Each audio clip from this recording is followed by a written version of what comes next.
Welcome to Run With It. We bring you business ideas from proven founders. Each episode, you'll hear a new business idea and the exact steps our guests would take to get started. We're your hosts, Chris Justin and Ethan Janney. And on today's show, we have Nir Bashan. He's a world-renowned creativity expert. He has taught thousands of leaders and individuals around the globe how to harness the power of creativity to improve profitability, increase sales, improve customer service, and ultimately create more meaning in their work. That's all great, Ethan, but our show is a little bit different. We're not going to talk about all the stuff that Nir has done. We're going to talk about a new idea that Nir is bringing to the table. Nir, you've got one to help improve the shower experience while traveling. Pressure washer. Make showering great again.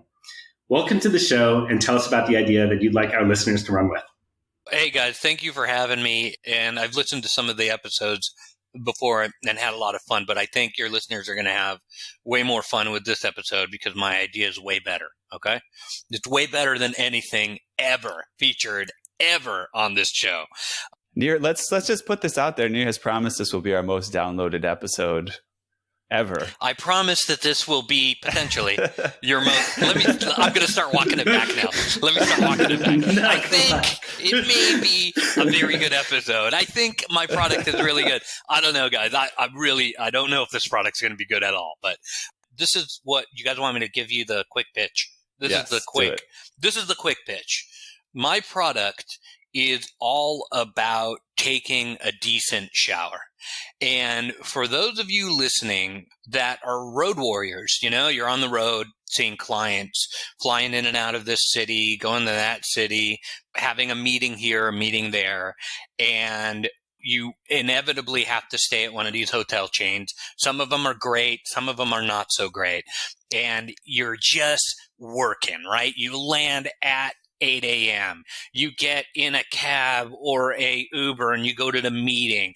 You have a client lunch. You get on your machine. You're working and you're doing things. And then finally 6 o'clock, rolls along and all you want to do is take a nice shower, right?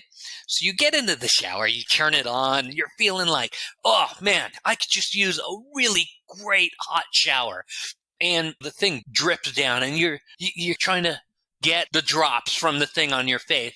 I've stayed, at the 5-star places and I've stayed at the 1-star places. It all depends on where the client is and what's around. And sometimes there's not nice places to stay. And I've found that in every single case, no matter where I am, the shower sucks. Why? Because it's got this little rubber thing in it that's supposed to limit your showering experience, and it's really bad. So I came up with a tool that will change your life forever. And that tool is a plastic wrench to take off the shower head so that you could take the rubber thing out, put the shower head back and take a proper shower where there is lots of pressure and the dirt and the grime of your white collar job get sort of washed away in a pool of soapy goodness that goes down the drain and makes you feel fresh, young, invigorated, great, and fresh and invigorated all at the same time. And by the time you're done, you've enjoyed the shower much. It's turned into a 7-hour shower. 7-hour shower, man. That's right. Time for your client in the morning. Yeah, there's a lot of work going on here, and you need to have a proper shower, which sets up a proper good night's rest and gets you ready for your next day. So my tool is a plastic little tool. It's really cheap. It's affordable. It can go through security. It's not a metal thing. And basically, you unscrew the thing, you take the little rubber out, take your shower. When you're done, you put the rubber thing back in, and you're on to your next road warrior lifestyle, but you smell way better for it. So this is something you've done previously, I guess. It sounds like you're familiar with this. How many shower heads have you taken apart in your life? A lot. So here's the thing, right? So I am on the road a lot with the book and doing promotional work and meeting with clients and speaking, doing consulting work. And the worst part of traveling for me is always taking a crappy shower in some chain hotel or motel. I don't take showers as a rule. I'm doing a kind of a 18th century type of thing. Yeah, going back to your roots. No, it's true. I think I would go to the gym. I had a gym membership before quarantine, which didn't make sense recently, but half of what was great about that was they had some good showers over there and it was clean and somebody else would clean up after me. It's just like a nice morning. You know, they had all the fancy lotions and refreshing your face and shave. It was just pampered bathroom preparation, day preparation experience. So it's really powerful, to be honest. And that's part of people's morning routine. And I think that it's something, having traveled myself quite a bit, that's one of the conundrums of traveling. Routines. How do you keep routines while you're traveling? How do you keep something consistent where, especially those things that rejuvenate and refresh you, like a good shower or, you know, the shower experience you're used to? And we're joking about it, right? And it's funny, but it's really, really serious. And keeping that routines and keeping those things that make you feel like a human being when you're not home are essential, right? And I feel that it's lowering performance. It's lowering people's capacity to do well at work. It's lowering people's moods and their sort of livelihoods. And I think it's time that we change that around a little bit. Give us some context around how big of a problem this is. I travel, or I used to travel a decent bit, but not business type travel. My dad would travel once a week to a client site, right? Not nearly that frequent, but how many people out there is this a problem for? I think the market's huge, and I think this is a problem for a lot of people. I think it's also a problem for the casual market too.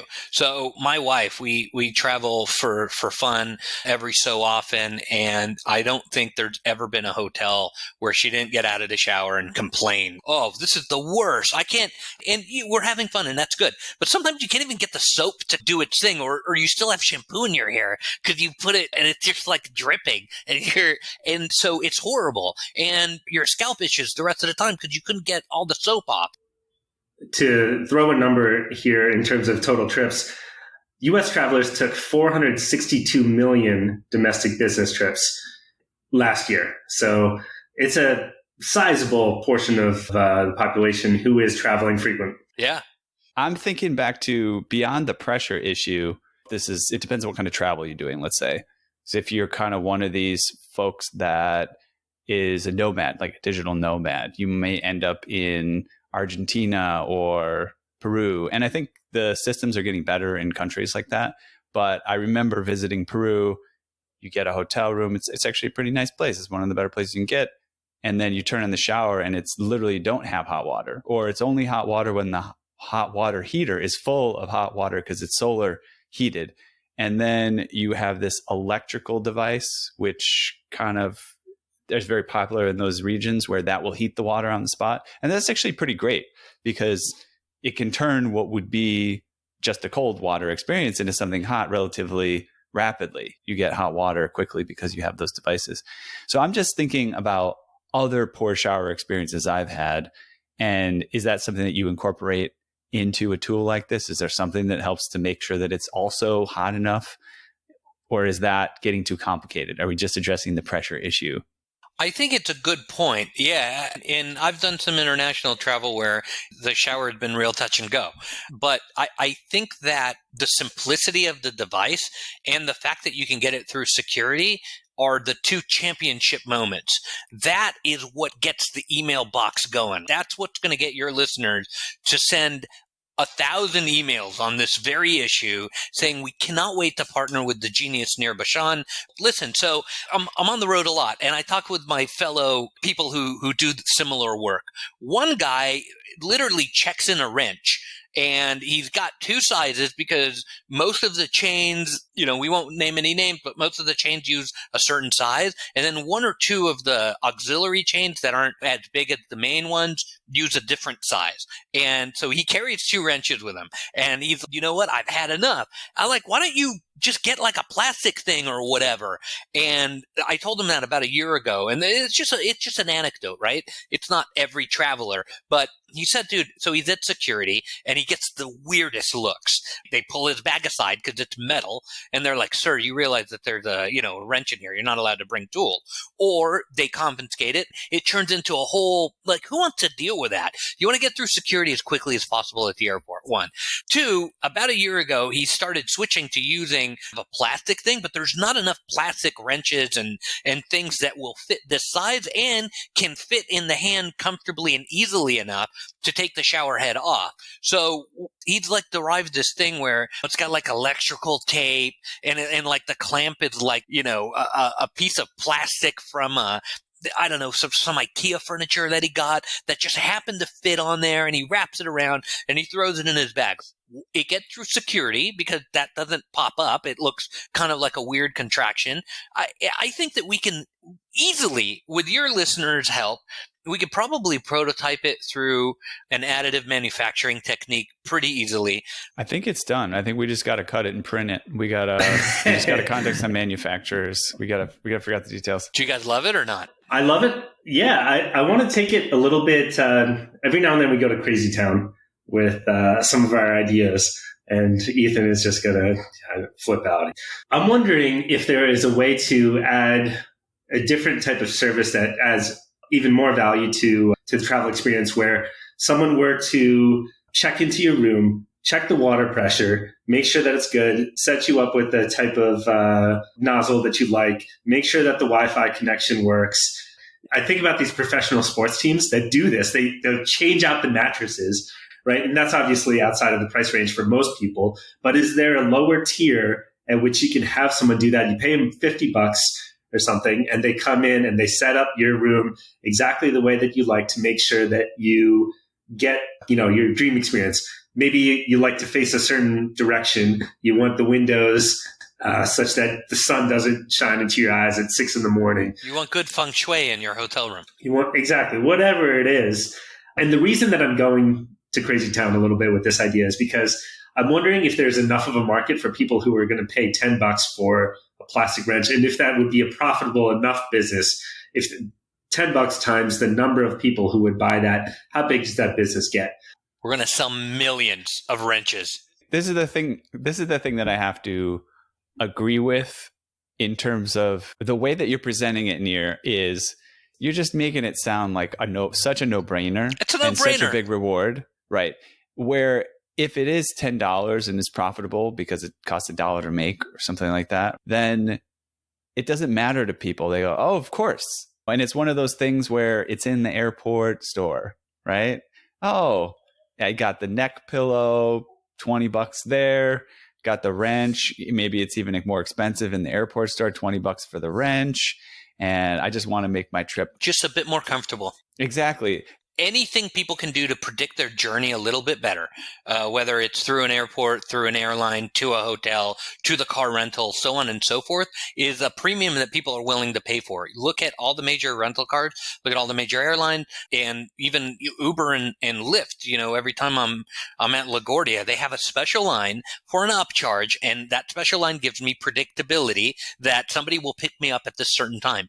I tend to use that special line. It's an upcharge, but it's worth it because I know I can get to my meeting wherever I need to go at a certain time. So this is yet another one of the products that gives people back control over that particular journey. And it enables them to know that if all hell breaks loose, right, and the client's not buying, or everybody's upset, or the presentation went horribly, which I've had happen to me before, or nobody's buying your book, which I've had happen to me before, or whatever it is that goes wrong, the very minimum that you are guaranteed is a good shower at the end of the night or in the morning when you're ready to get going. And that, for me, is worth $9.99. Have we already set the price, you guys? What's up with that, Chris? I just dropped it You've decided? I just dropped it price ain't great, man. on the listeners. Can we talk about this Nir a was little looking bit, for or? $120 a pop. There's a shark out there. All right, let's take a little bit of a tangent here to talk about some of the experiences that you've had from your current work that could help make this idea more successful. So, yeah, I'm a creativity expert. I have a book out from McGraw-Hill. It's been out only about 3 weeks. It's about how to be creative in business, and it takes any product or service, any career, and breaks it down into manageable how steps on how to be creative. I did a keynote for a disaster restoration convention and, had somebody come up after and say, Nir, this creativity is great, but I have real deadlines and real things to do. And while you were talking for an hour, I literally thought of all the emails I had to send. I'm like, I like you. You're a cool dude. We ended up talking and he signed up for a consulting, like the cheapest consulting. He's like, what's the lowest package I can get? I'm like, cool, dude, fine. Yeah, here's the lowest package. And, so he signed up for that. And we started to look at his business creatively, which was incredibly difficult for him to do. And it's difficult for most people because it involves change, and we hate change. We love predictability. So for him and his business, they were doing disaster restoration in lump sum. Grandma overcooked a turkey or whatever, and there'd be a little fire. Fire department came, the whole deal. There's water everywhere. They'd have to come clean up the mess. And so they did a lump sum billing. And I said, let's look at how you invoice. And we started looking at how they invoice. And it turns out that I suggested maybe we do a a la carte invoicing model instead. And he was like, no way. We've been doing this for 15 years. We're going to do it for another 15 years. This is the best thing ever. And so I said, just try it. And he's like, okay, we'll try it. And he tried it on like 10 clients. And those 10 customers were totally into it because it was cheaper than buying the lump sum. But because he had really good service, they ended up buying the whole chunk, which was roughly 20%, somewhere around that, more than what the lump sum was in the first place. So he was like, yeah, this is good. He's like, come back. We need to do more work together. So we started to do more work together, and we looked at every point of the business and started improving it. And that's what I do. I help businesses look at things creatively. Let's go into, so what I'm interested here is we go into action steps on how people can get a business started. And what's interesting too about the themes that you're bringing here is creativity. I remember I'm sort of a creativity fan as well. It's something I love. What I love about creativity is it can take something that would take, say, 100 and put a number on your energy or your time or whatever. And when you get a creative idea or creative application, it reduces it by orders of magnitude to one. It's 100 hours. Now it's 1 hour. The 100 amount of energy level, it's just 1% of that. So I love that. But I've had people where I love talking to them about creative ideas. My PhD advisor, for example, he's like, ideas are a dime a dozen. It's about the application. It's about the actions that you take. So what I'd like to do is move into, we do honor that action side of things for our listeners, taking action, taking the right actions. So if we have a little bit of a kind of creativity free-for-all on actions that you can take and shifting them and changing them according to how to get this business started. So I'll launch us out. So I would say the first thing that I would do, and I'm just going to brainstorm, it's be an awful idea, is try to sell one to my brother-in-law who travels. So I'd say, hey, I made a plastic wrench, or I'll just get a plastic wrench off of Amazon. You get a generic product like that, and it's the right size. Maybe you have two because there's two sizes needed, but you find a product that's similar, but not exactly what you need. But then I go to my brother-in-law and I say, hey, I got these. Would you pay me $10? If he pays me $10, then we got a good start. And I call it the pressure washer. Hey, I got the pressure washer. It's amazing. And I go through the whole thing about the shower and the sweat and the arduous thing. And it's the way you're going to wake up refreshed in the morning. That's like one way that I would start. It's pseudo creative. It's one way we think about start on a small scale first. What's another idea to start? Some way to get started? I would do a couple of prototypes because I have access to some really high-end, incredibly talented people that run a company that does things for medical grade. So we can get that wrench really perfect. So I would make a prototype. That would be the first thing. I'd make a prototype and try it out at a couple of different chains, and then see, hey, is this a good feeling handle? Should we make it longer? Should we make it shorter?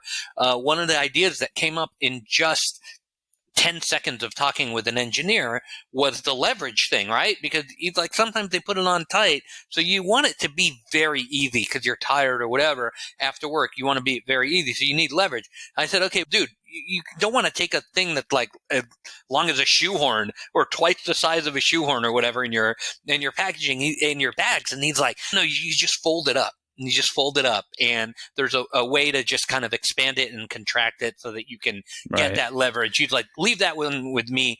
I can help you figure that out. So if somebody doesn't have a relationship with an engineer, this might be a first action step for them to build relationships.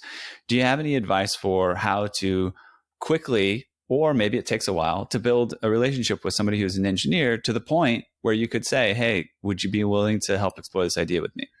I'll jump in with one approach here. A listener could find someone on Fiverr or Upwork who can do a mechanical design in a CAD file, and then you could get someone else to 3D print it. So that's something that you could do with no connections. It would be relatively cheap to get someone to do that sort of design. I know my brother-in-law is capable with CAD. So there are people within your network. You can maybe only just post on Facebook. You may have a brother. It turns out you may have a brother-in-law. There are a lot of brother-in-laws in the world. Yeah. We have some sort of brother-in-law out there that's going to help. I do want to insert this really quickly, by the way. The pressure washer, we forced ourselves to come up with a name for this product 5 minutes before we launched the episode. So that name is not even fixed. It could be a completely different name, but it's somehow sticking, actually.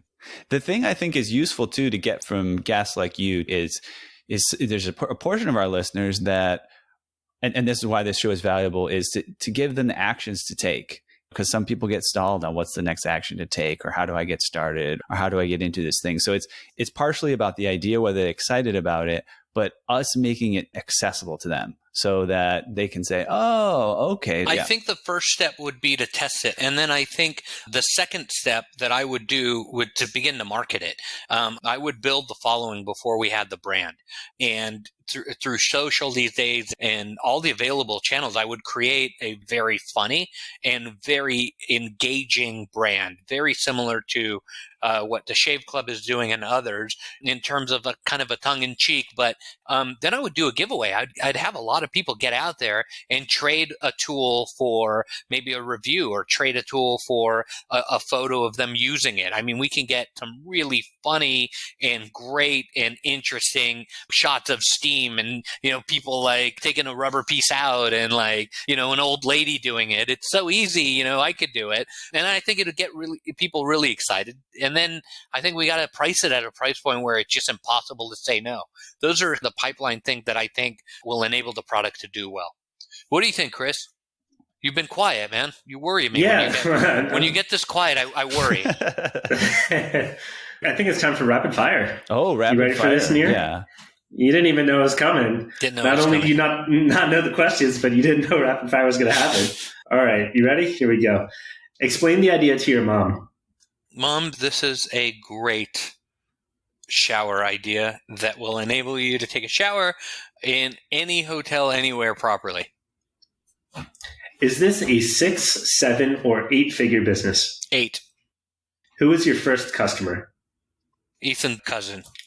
Brother-in-law. Sorry. It's always the brother-in-law. Yeah. What would make you quit this idea? A buyout, a generous buyout from one of your listeners. 9-figure buyout. All right. And we talked about this a lot, but just reiterate it to hammer it home for the listener. They got a head full of steam. What's the first action that they should take on this idea? I think the first action that we should all take on any idea is to fight the self-doubt that kind of it's ingrained in who we are, and allow ourselves the freedom to think creatively and to think differently. I think anybody in any invention and any new product and service, if you're able to do that, then your product ends up being more authentic to people. Why?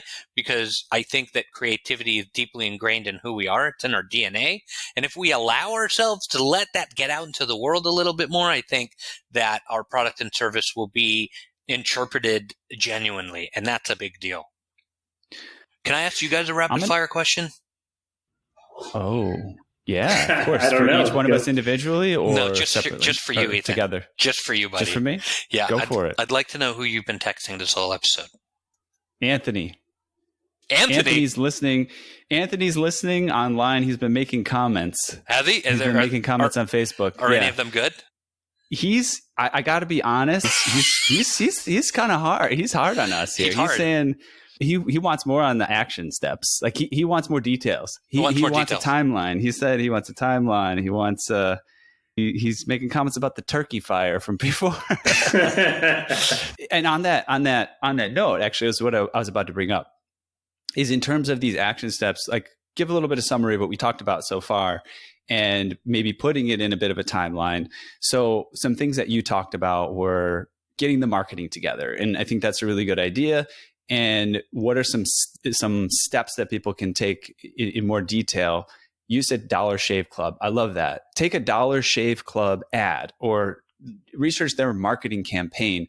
And you're not stealing what they do, but copy it in as much detail as you can to make it your own. So that it's not a Dollar Shave Club ad, but it takes they use humor here and they talk to this customer pain point. Right. And so you start with that, and then you figure out how you can use humor, and you've got to raise money before you do the giveaway. So you've got to do some pre-sales before you do the giveaway. Maybe there's some sort of a Kickstarter involved. You can easily pitch a product on Kickstarter without spending a lot of money. And at least then you can see if it has legs and people can buy it for, $5 instead of $10 or $10 instead of $15.